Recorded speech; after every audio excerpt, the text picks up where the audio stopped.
All right, everyone. So welcome to lecture 5. We're now discussing semiconductor doping.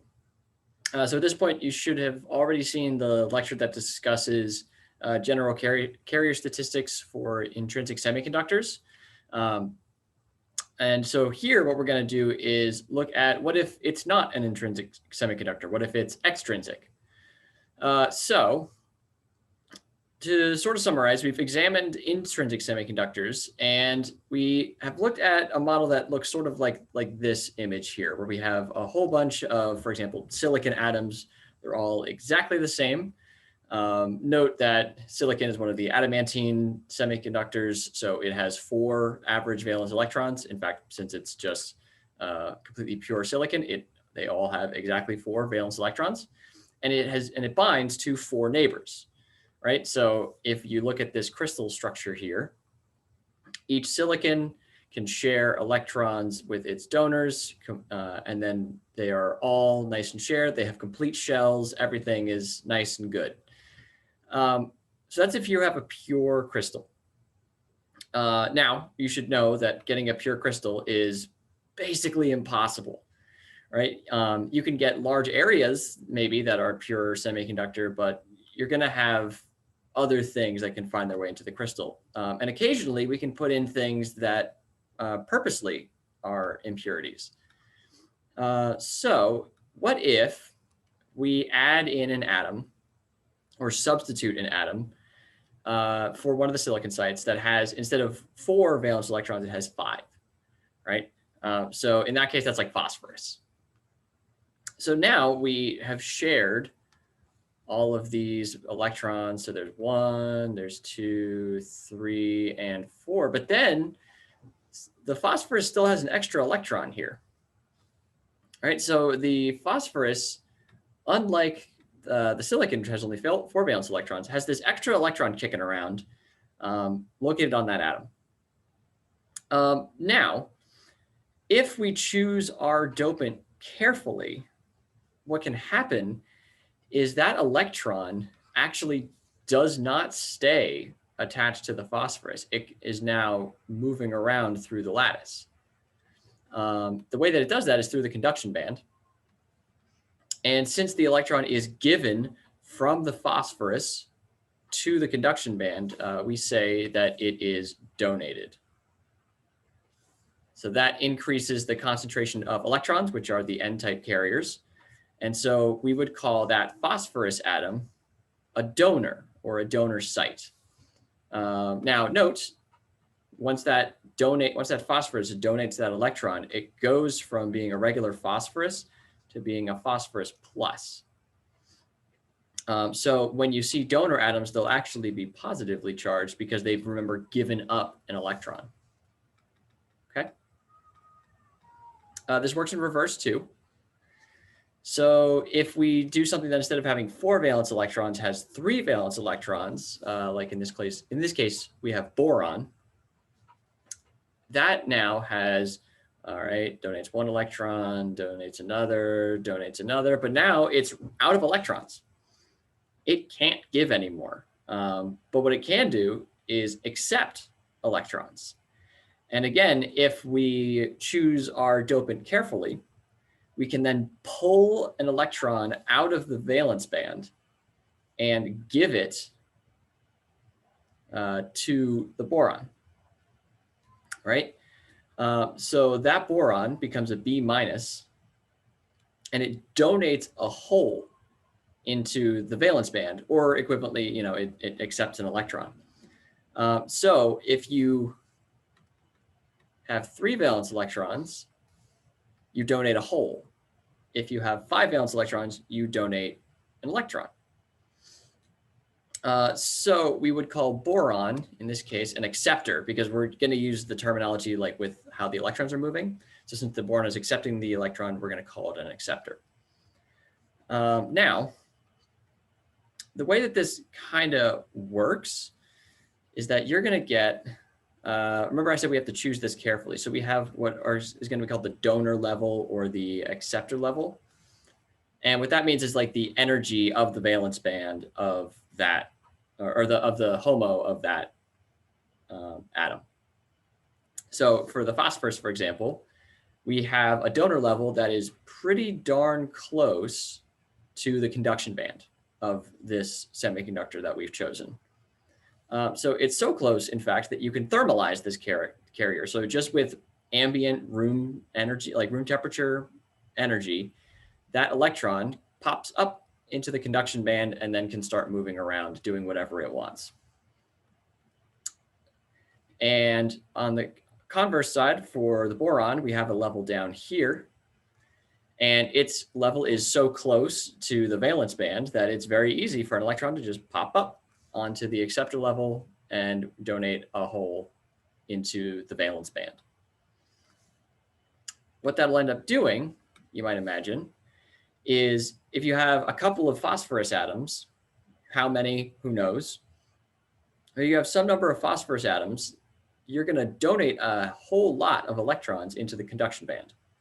And what that'll do, remembering sort of what our carrier statistics look like for intrinsic semiconductors, it's going to increase the concentration of N-type carriers in the conduction band.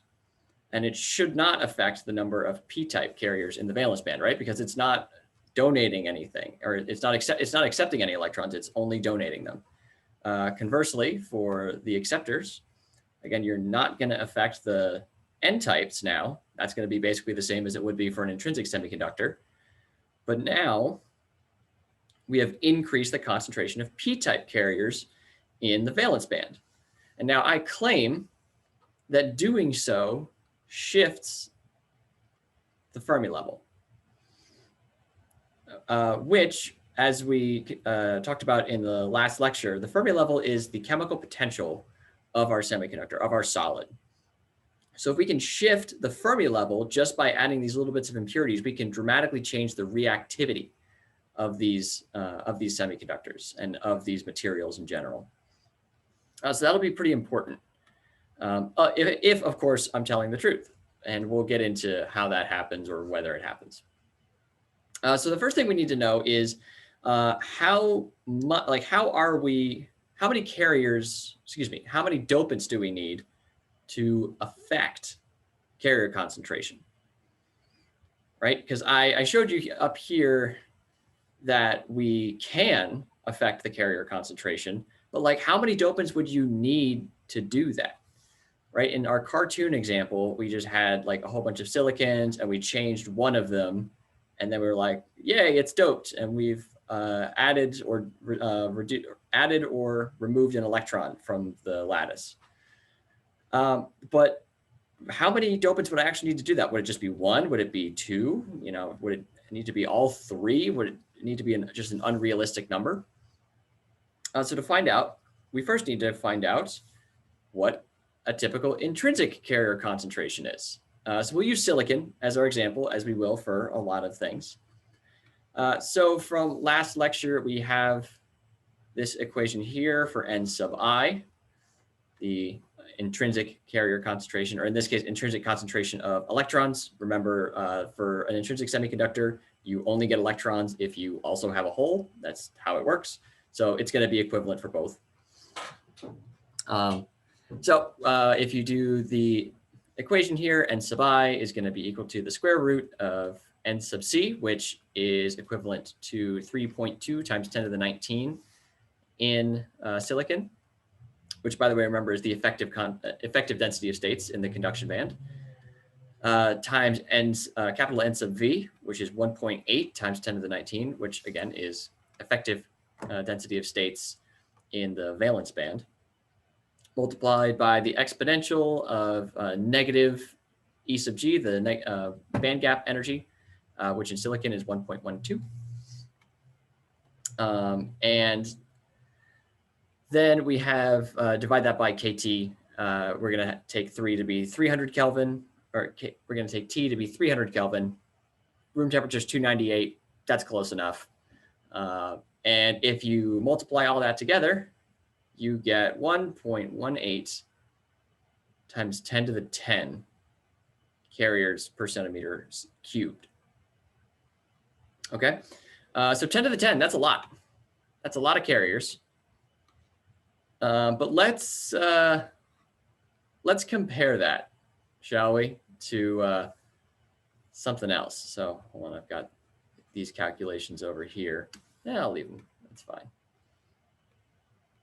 So 10 to the 10 carriers per cubic centimeter sounds like a lot, but let's compare that to like an actual concentration of, say, molecules. So 1.8 times 10 to the 10 carriers per centimeter squared. We're going to divide that by the number of atoms per cubic centimeter there are, right? Because we want to see like how many carriers are there per atom. Because remember, when we dope something, we're going to add 1 carrier per atom. So that's sort of how we're going to think of the concentration, carriers per atoms. So we divide 10 to the 10 by 10 to the 22, and we get 10 to the minus 12, which means that there is about 1 carrier for every trillion atoms. So when we showed over here, for example, E sub C, E sub F, when we showed these concentrations of electrons and holes, and I said that this is from thermalizing, right? We just have some amount of thermal energy that's going to promote these. That's like 1 in every trillion atoms has enough energy to actually take an electron from here and put it up here. That's not a lot. So we can compare that to a molecular concentration. Let's say one that we would typically work with in an experimental setting. So let's say like 1 molar, right? 1 molar is pretty concentrated, but that would be Avogadro's number, 6.022 times 10 to the 23rd molecules per liter, which is 1,000 cubic centimeters. Remember, a cubic centimeter is just a milliliter, which we would just take 10 to the 23 divided by 10 to the 3rd. So we get about 10 to the 20 molecules per cubic centimeter would be about the concentration we're thinking of. So 10 to the 10 compared to 10 to the 20 is quite tiny, right? So here, this is molar. And so this would be 0.1 molars. This is going to be 10 millimolar. This is going to be 1 millimolar, which is getting, fairly dilute for a lot of chemical reactions that we do. And we are still 7 orders of magnitude too high. So there are really not a whole lot of carriers zipping around in an intrinsic semiconductor. So what that also means is that if there are donor or acceptor sites that are in concentrations of parts per trillion, that is enough to significantly affect your concentration, right? Like if you have something in the parts per trillion range, you could reasonably increase the concentration of dopants by like a factor of 2 or 3 with no problem. And so you can imagine if you had something even in the parts per billion range, you're increasing the carrier concentration by a factor of 1,000. So pretty easy, actually, to dope these things. You don't need that high of a concentration.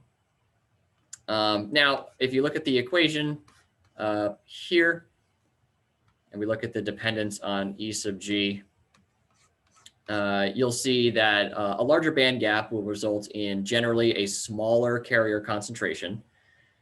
So if you have a small band gap, you have more carriers, which makes sense, right? Because the way to get the electron from the valence band to the conduction band, you just need to hop over that energy, right? And so if you think about like the Boltzmann distribution of energy, kind of goes like that. Or, think about room temperature. You can imagine like most things have an energy over here, but some things have an energy up here. This is kind of what we're thinking about. So as you move E sub G further this way, you can get more and more and more carriers, right? Conversely, if you have a larger band gap, so let's say our band gap is up here, now we have fewer carriers. So a smaller band gap will give you more carriers, larger band gap will give you fewer carriers. And this is also why semiconductor manufacturing requires like crazy clean environments. If you've ever worked in a clean room, maybe if you're here at Caltech, if you've been in the KNI, they have like all these fancy air filters. You have to wear these special suits. And it's not to protect you, it's to protect the chemicals, actually. It's kind of sort of the other way around than PPE usually works. Because if you're doing either semiconductor fabrication or manufacturing, you need incredibly pristine environments. So in order to make an intrinsic sample of silicon, you would need to have carrier or dopant concentrations in impurity concentrations less than a part per trillion, which means that a sample of silicon needs to be 99.99, let me get this. Yeah, 99.999999999% silicon, which means that if you've ever held a silicon wafer in your hand, that's like one of the purest materials on Earth, right? It's one of the purest substances that any regular person might come into contact with. It's insanely pure. And you also have to consider, if we only have about 1 part per trillion for carriers, they're probably not terribly conductive, right? Semiconductors are not, they're semiconductors. They're only conductive sometimes. And just sitting out on a lab bench is not one of those times. They're generally quite resistive. But if you add dopants, you're increasing the carrier concentration, you can increase the conductivity. Okay, so how many dopants would get ionized at room temperature? So we know that we add some number of dopants and then we get some number of electrons or holes. But remember, like in the silicon case, only like 1 in every trillion atoms is actually ionized. So what about for a dopant? How many of these dopants are actually ionized at room temperature? So we need to calculate this. So we'll calculate the relationship between ionized dopants and total dopants. So the equation is given here. So we have N sub D plus, which is the concentration of ionized donors, divided by N sub D, which is the concentration of donors. So this is just saying like the fraction of ionized donors is equivalent to 1 over this 1 plus this degeneracy factor, which is generally around 2 for dopants, multiplied by the exponential of the intrinsic Fermi level minus the dopant level, remember, which we talked about before. So EC B. EF, and then we have a donor level here. So it's going to depend on this relationship here, the distance between the donor level and the Fermi level, and divide that by room temperature energy, KT, which I don't think we've mentioned before. If you don't know what KT is for like 300 Kelvin, it's good to know. So KT is approximately equal to 25.7 millielectron volts, or it's also equivalent to about 0.59, I think, kcal per mole, if you're more familiar working in those units. Just if you were curious, it's a number that comes up a lot. So about 25, 26 millielectron volts is room temperature. Okay, so we're getting the fraction of ionized donors with this crazy equation here. You can do it for acceptors as well. Again, same thing. We're going to divide the concentration of ionized acceptors by the total concentration of acceptors. And we're going to compare it to this crazy thing. So the degeneracy factor changes now. For acceptors, it's generally around 4. And then we're going to, again, reference the acceptor level to the Fermi level. Okay. So if we evaluate these expressions at 300 Kelvin, we find out that for a well-chosen dopant, like say phosphorus or boron, essentially 100% of the donors and donors or acceptors are ionized at room temperature. So we can then relate the concentration of donors and acceptors to dopant concentration with the charge neutrality relationship, because we remember want like a net zero charge thing. So we have concentration of holes minus concentration of electrons plus the ionized dopants minus the ionized acceptors, ionized donors and ionized acceptors, right? Because we want this to all be zero, right? Remember, think about a donor will turn into a donor plus an electron, which is captured in that N term. So it should all kind of work out.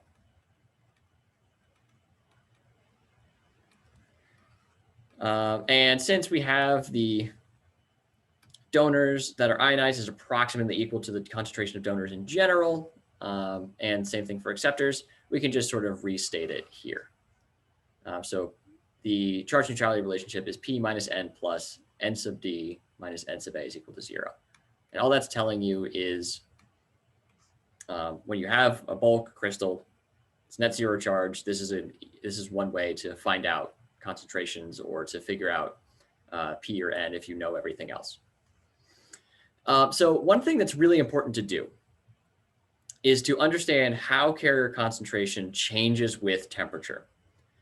So we can plot it. We can plot the carrier concentration versus temperature and see how that happens. So we're going to start. I'm actually going to use a different color here. I'll use this one. We're going to start on this side with this blue region. So in that region, which is generally like below 100 Kelvin, so very, very, very cold, you get what's called the freeze out region, called the freeze out region up here. Now what that means is, remember in our equation there, when we concentrated that N sub D plus is approximately equal to N sub D, right? So that was true at 300 Kelvin. Oops. Right? But if we're at lower than 300 Kelvin, in this case, if we are less than like 100 Kelvin, now all of a sudden the ionized donors are going to be less than the concentration of donors. So some of those donors are now not ionizing. And so the concentration of carriers goes down quite a bit. And now remember, N sub I, the intrinsic concentration of carriers, is also dependent on temperature. And you can sort of see that line right there. And at 100 Kelvin, it's also like basically 0. So in this area in here, there are almost no carriers. The sample is going to be very resistive. A lot of the dopants are no longer ionized. Everything is just so frozen that it's locked into its original position.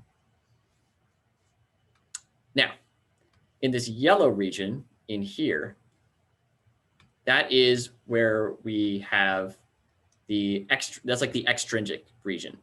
That is where the dopants dominate the concentration of carriers.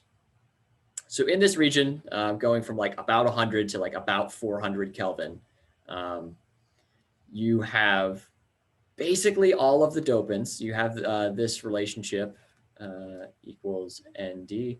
That relationship holds, but the intrinsic carrier concentration is still quite low. So remember when we calculated that at 300 K, N sub I is approximately 10 to the 10. So in that region, still quite small.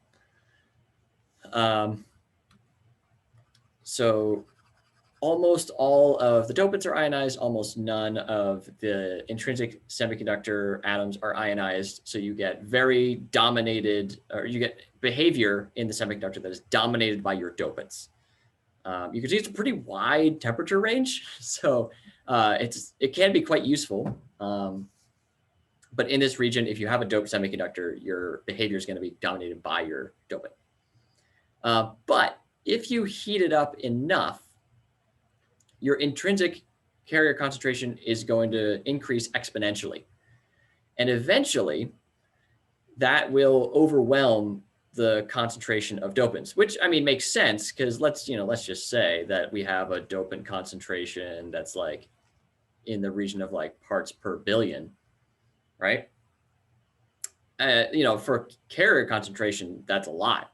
But compared to the actual like concentration of intrinsic atoms, it's tiny, right? There's a billion intrinsic atoms for every dopant. So as you get higher and higher temperatures, and it's easier and easier to ionize your intrinsic your intrinsic atoms, you are going to start to get overwhelmed with those carriers, and suddenly the behavior of the semiconductor is dominated by the intrinsic atoms, not the extrinsic ones. So this is also something interesting to note. The conductivity of semiconductors goes up as temperature goes up. And conversely, it goes down as temperature goes down. This is opposite for metals. Metals, their conductivity actually goes down as they get hotter, and it goes up as they get colder. That's why like superconducting stuff is generally at like 2 Kelvin, because the metals are more conductive down there. Then to give you sort of a pictorial cartoon idea of what's going on, I have sort of these diagrams here. So in the freeze out region, there's not even enough energy to go from here to here. Everything's locked in, not moving. By the way, this is our conduction band. This is our dopant, and this is our valence band. In the extrinsic region, we are able to ionize effectively all of our dopants. So those electrons go up here. But we don't have enough energy for anything down here to really move. That's all going to be relatively locked in. But as we increase the temperature, now not only have we now ionized all of the dopant atoms, we've now ionized several of the intrinsic ones. So we could maybe put some holes down here. And now we have even more carriers up here, right? Even more carriers than we have dopants. And if you pay attention to this graph here, you can see this is the number of electrons as a fraction of the number of dopants. So we can go above 1.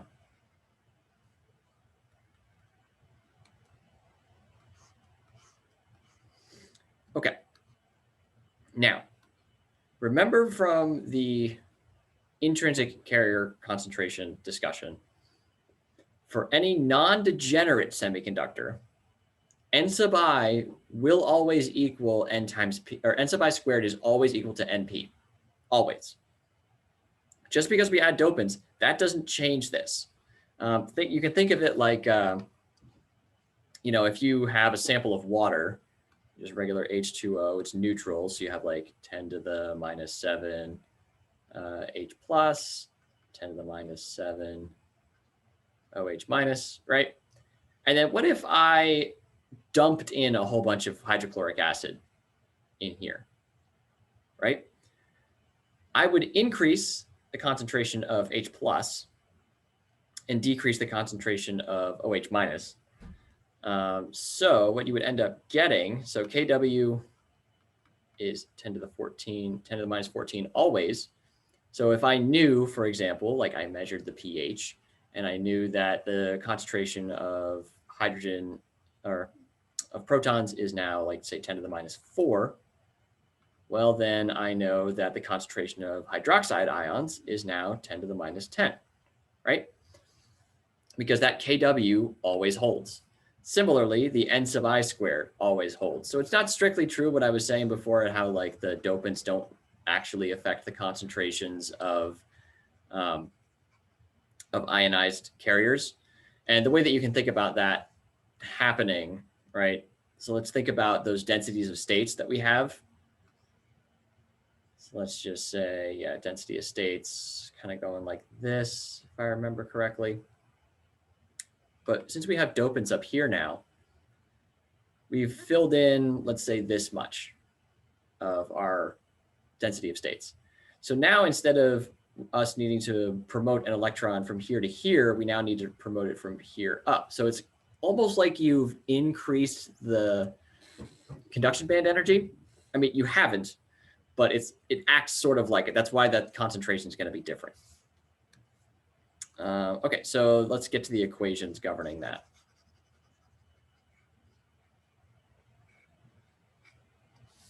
All right. So from that charge neutrality relationship, we have the P minus N plus N number of donors minus number of acceptors. From a previous relationship, remember the N sub I squared is equal to N times P. We can then solve for P. Doesn't really matter which one you solve for, but we're going to solve for P. You get this equation here, N sub I squared divided by N.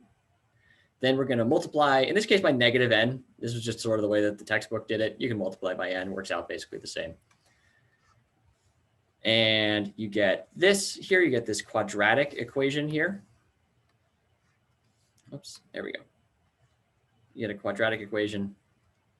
So you think of like, x squared plus AB plus ABX plus, or 2A. Yeah, let's do it that way.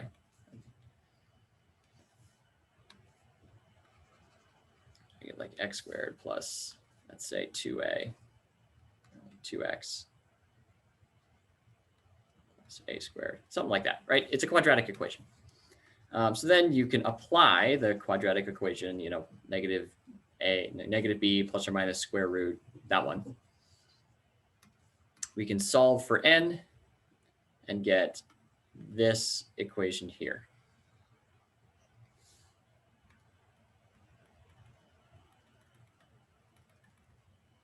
So, by the way, you can solve it equivalently for P and get the one below it. So if we want to know the concentration of N-type carriers in a doped semiconductor, it is related to the number of donors minus number of acceptors divided by 2, plus the number of donors minus number of acceptors by 2 squared plus N sub I squared, and then to take that to the 1/2. So if you are looking for the concentration of, if you want to find N in an intrinsic semiconductor, you can just use N sub I squared over P, right? But for a doped semiconductor, it now matters how many donors and acceptors you have. Okay. Now, when we have a doped semiconductor in the extrinsic temperature region, remember that yellow region from above, we know that not only is the concentration of donors, which is, remember, a concentration of ionized donors effectively, is going to be much, much greater than your intrinsic carrier concentration by like a lot. And it's also, if you have just like a single type of dopant, let's say we only put phosphorus in there, your concentration of donors is going to be much, much greater than your concentration of acceptors. Now, and then just flip that for if you added P-type donor or an acceptor site. So we could plug that into the equations so that we get just this.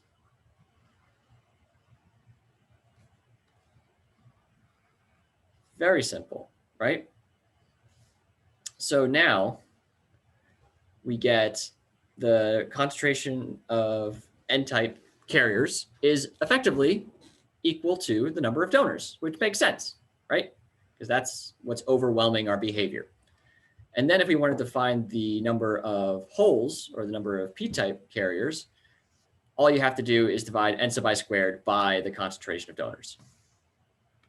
Then this works backwards, where for p-type donors, it's the number of acceptors. And then for the number of n-type carriers, you would divide n sub I squared by number of acceptors. Right. And now if you think about it, right, we know that n, let's just say d, is much greater than n sub I. So it's going to be much, much greater than n sub I squared. So these things down here are usually rather small, usually pretty tiny. But sometimes you're going to be asked to, show that, oh, how many n types or p types are there? Okay, so now we know one. Here, I'll even write it down. We know one, how many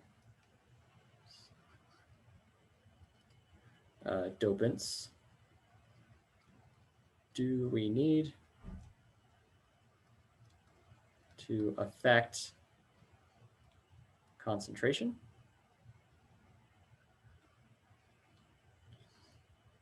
And we also know how to find concentration for a doped system. Now what we want to know is, how does that change in concentration affect things?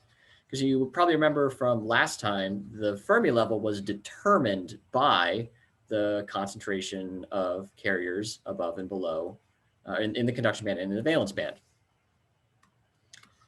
So if we're changing that concentration, we are changing where the Fermi level is. So let's start with an intrinsic semiconductor. So n is equal to p. We can write out these equations here. So we have our general expressions for concentration of carriers for n types and p types, set them equal to each other. Now we solve for the E sub I, which is equivalent to Fermi level. So we're going to solve for that, rearrange, and we get this expression down here.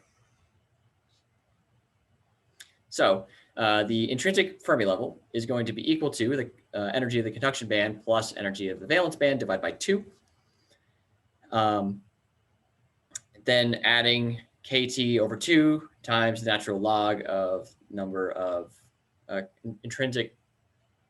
the effective carrier density of states in the valence band divided by conduction band. And we know from previous definitions that we can actually relate that the number of, or the density of states in the valence band and density of states in the conduction band to effective mass. And it turns out all these things kind of cancel out, so that you can write that equivalently as the effective mass of holes divided by effective mass of electrons raised to the 3/2 power. If you're interested in doing this derivation here, let me know, but it's not super important. So if we plug that in, we have everything is basically the same, except we now have 3/4 times kT natural log of the relationship between the effective mass of effective mass for holes and effective mass for electrons. So this section, this second half of that expression, is usually very small compared to the first section of it here. That's usually the overwhelming portion. So what that means is that effectively E sub I is usually approximately equal to E sub C plus E sub V divided by 2. And what that means is that for an intrinsic semiconductor, your Fermi level should be about halfway in between your conduction band and your valence band, which is why, like you might have noticed, when I draw these things, I kind of just put it approximately halfway, because for an intrinsic semiconductor, that's basically where it is always. Now, it's not perfectly in the middle. You know, that second half of the expression does exist, but it's close enough that it doesn't really matter for most applications.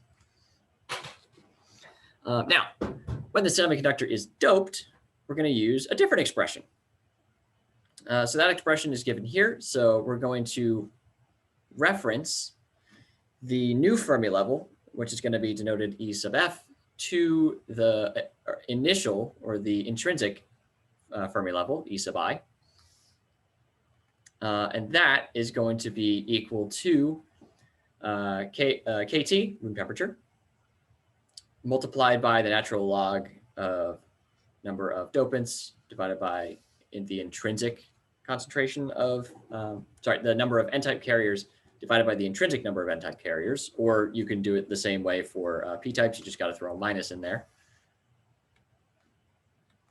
And for typical operating conditions, remember, n is equal to n sub d. And it works equivalently for holes. And we can also reference it to the valence band or conduction band instead of the intrinsic Fermi level.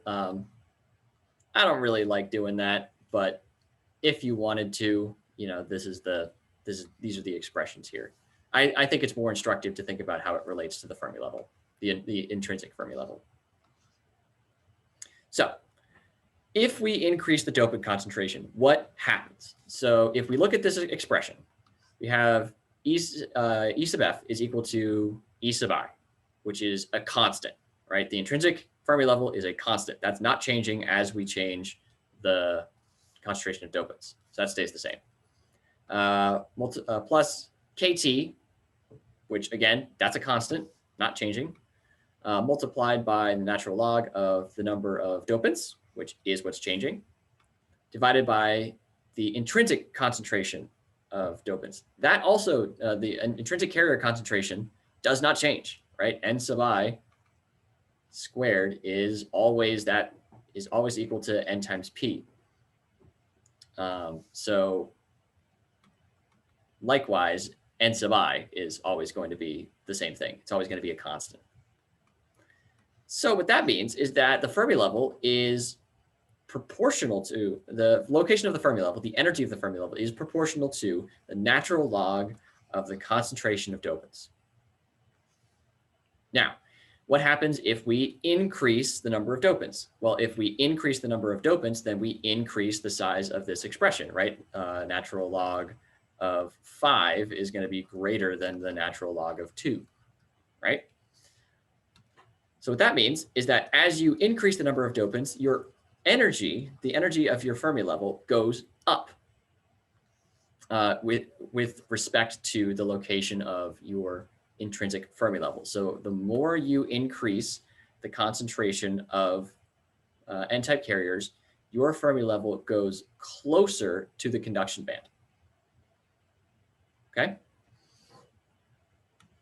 Now, what if we do for acceptors? Again, works out similarly, except we have that negative in there, right? That negative is going to be pretty important. So now, if we increase the number of acceptors, the energy actually goes down. So what that means is that if you increase the number of acceptors, if you put in a whole bunch of, p-type donors or p-type dopants, your Fermi level goes down in energy. It gets closer to the valence band. Okay, so the important thing to remember is that if you increase the number of dopants, you are going to increase your carrier concentration one way or the other. If you've added donors, you're increasing n-type carriers, which means that your Fermi level goes closer to the conduction band. And if you're adding acceptors or p-type dopants, your Fermi level gets closer to your valence band. All right, so that's sort of the takeaway here. So in summary, we learned how dopants work, right? You just are essentially adding impurities. That's all you're doing. We calculated the normal carrier concentrations for intrinsic semiconductors. Remember, it's about like 10 to the 10. It can be higher or it can be lower. So for like gallium arsenide, it's something crazy low. It's like 10 to the 4 or something. It's tiny. And remember, bigger band gap equals lower carrier concentration. We showed mathematically that dopants are effectively fully ionized at room temperature. We showed how the carrier concentration changes with temperature. Remember that graph where we had the freeze out region, the extrinsic temperature region, and the intrinsic temperature region.